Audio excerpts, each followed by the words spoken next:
আজকে আজাহারির একটি ভিডিও সারা ফেসবুকে ভাইরাল হয়ে আছে, চাইলে সেটা নিয়েও মামলা করা যায়। আজকে পালাগান তুলে দেওয়ার পায়তারা কার? পালাগান তুলে দেওয়ার পায়তারা হচ্ছে ডক্টর মোহাম্মদ ইউনূসের, যিনি জঙ্গিবাদের পাহারাদার বাংলাদেশে, যিনি বাংলাদেশে উগ্রবাদের পাহারাদার এবং একই সাথে IMF এর পাহারাদার। সেই পাহারাদারের নেতৃত্বে যখন আমরা দেখলাম 24শে অভ্যুত্থানের পরে আমরা একটা অন্তর্ভুক্তিমূলক সমাজের কথা বলেছিলাম, সেখানে বাউলদেরকে ক্রমাগত ভিলিফাই করা হচ্ছে। আবুল সরকারের একটি ছোট্ট ক্লিপ ব্যবহার করে কোনো কনটেক্সট ছাড়া সেটি সব জায়গায় প্রচার করা হচ্ছে। আপনারা যদি এই খেলা খেলতে থাকেন তাহলে আমরাও এই খেলা খেলতে বাধ্য হব। পদ্মা সেতু, মেট্রো রেল এবং এলিভেটেড এক্সপ্রেসওয়ে নির্মাণের গর্বিত অংশীদার বসুন্ধরা সিমেন্ট। আজকে আজাহারির একটি ভিডিও সারা ফেসবুকে ভাইরাল হয়ে আছে, চাইলে সেটা নিয়েও মামলা করা যায়। যদি ভদ্রভাবে না করেন তাহলে এই বিষ কিভাবে আপনাদের বিরুদ্ধে ব্যবহার করতে হয় এটা আমরাও কিন্তু জানি। জামাতে ইসলামীকে একটু মনে করাই দিই, তারা যেন ভুলে না যান তাদের নেতৃবৃন্দের বিরুদ্ধে প্রাথমিক মামলাটা ধর্মীয় অবমাননার কারণেই হয়েছিল। তাহলে এই আগুনের খেলায় যদি আপনারা নামতে চান, এই আগুনের খেলা খেলতে যদি আপনারা আমাদের বাধ্য করতে চান, তাহলে এই খেলায় কিন্তু আমরাও নামবো, তখন কিন্তু পালানোর পথ পাবেন না।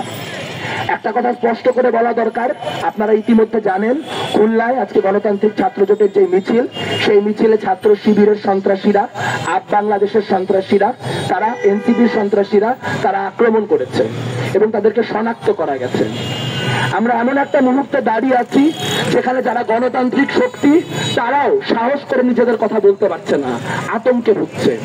আমরা 2 দিন আগে দেখলাম ছাত্রদলের কিছু নেতাকর্মীর উদ্যোগে এখানে একটি সাংস্কৃতিক পরিবেশনা হলো বাউল গানের পক্ষে, এবং তারপর যখন সারা দেশে প্রতিক্রিয়াশীল মহলের প্রতিক্রিয়া দেখা গেল, তখন তাদের নেতারা আবার একরকম পশ্চাৎসরণ করে এসে বললেন যে আবুল সরকার যে বক্তব্য দিয়েছেন সেই বক্তব্যের সাথে আমরা একমত হতে পারি না, এই কাজগুলি করবেন না। তাদের যে চিন্তা, তাদের যে ন্যারেটিভ, তাকে কোনো ধরনের ভ্যালিডেশন দিবেন না। আপনি 1 ইঞ্চি দিবেন, ফ্যাসিস্টরা 1 মাইল জায়গা কায়রে নেবেন। কাজে আজ থেকে, এই মুহূর্ত থেকে কোন গণতান্ত্রিক শক্তির এই ইসলাম ও ফ্যাসিস্টদেরকে 1 ইঞ্চি জায়গা দেওয়ার কোন রকম সুযোগ নাই। আমরা বামপন্থীরা আপনাদের আহ্বান জানাইতে চাই, আসলে ন্যূনতম গণতন্ত্রের প্রশ্নে, বাংলাদেশ রক্ষার প্রশ্নে অন্তত ন্যূনতম ঐক্যমত্যের জায়গায় আসি।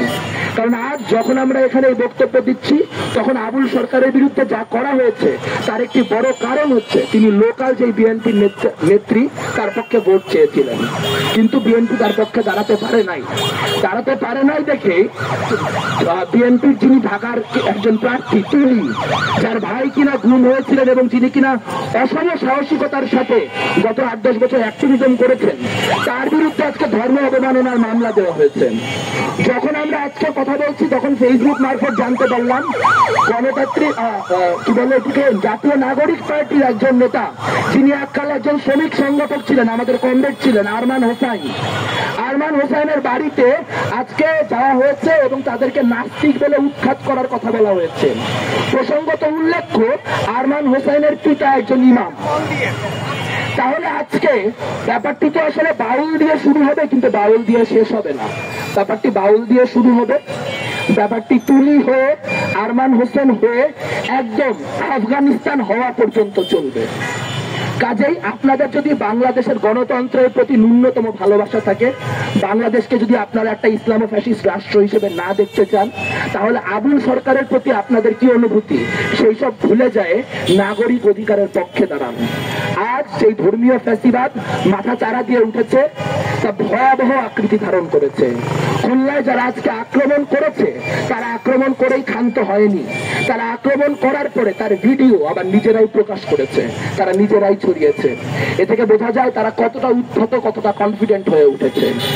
আমরা আজ এই মঞ্চ থেকে সোজা দাঁড়িয়ে বলতে চাই, যখন আওয়ামী লীগ আমলে আপনারা লুঙ্গির নিচে ছিলেন, তখন এই মানুষগুলা নিয়ে আমরা আওয়ামী লীগের সামনে ঢাল হয়ে দাঁড়াইছিলাম, যার কারণে বাংলাদেশের মানুষ রাস্তায় নামতে কনফিডেন্স পাইতো। মানিকগঞ্জে আবুল সরকারেরও 10,000-এর উপরে ভক্ত আছে।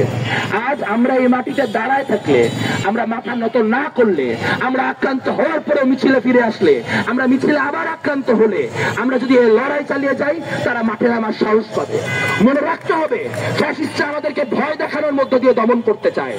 যার ভয় নাই, যে ভয়কে জয় করতে পারছে, ফ্যাসিস্টদের তার বিরুদ্ধে কোনো অস্ত্র অবশিষ্ট থাকে না। প্রতিক্রিয়াশীলরা কাগুজে বাদ, এ কথা বিপ্লবী নেতা মাও সেতুং বলে গিয়েছেন। আপনারা যদি, তারা যদি আসলে এতই বড় শক্তিশালী ফোর্স হবে, তাহলে তারা শেখ হাসিনা 16 বছরে কইছিল। তার কারণ, তাদের গায়ে 2টা ডান্ডা পড়লে তারা ঘরে বাইরে ফিরে যাবে, কারণ তারা নিজেরাও জানে তারা যা করছে তারা কোনো কিছুই বুঝে করছে না। আজ তাই আমাদের লড়াইয়ে থাকতে হবে, আমাদের কোনোভাবে এই লড়াই থেকে সরা চলবে না। আবুল সরকারের নিঃশর্ত মুক্তি হওয়া পর্যন্ত আমাদের লড়তে হবে। যারা আজকে খুলনায় আক্রমণ করলো, তাদের বিচার হওয়ার আগ পর্যন্ত আমাদের লড়তে হবে। বাংলাদেশে যে ধর্মীয় ফ্যাসিবাদ দানা বাঁধছে, তার 20 দাঁত উপড়ে ফেলতে হবে। ইনকিলাব জিন্দাবাদ।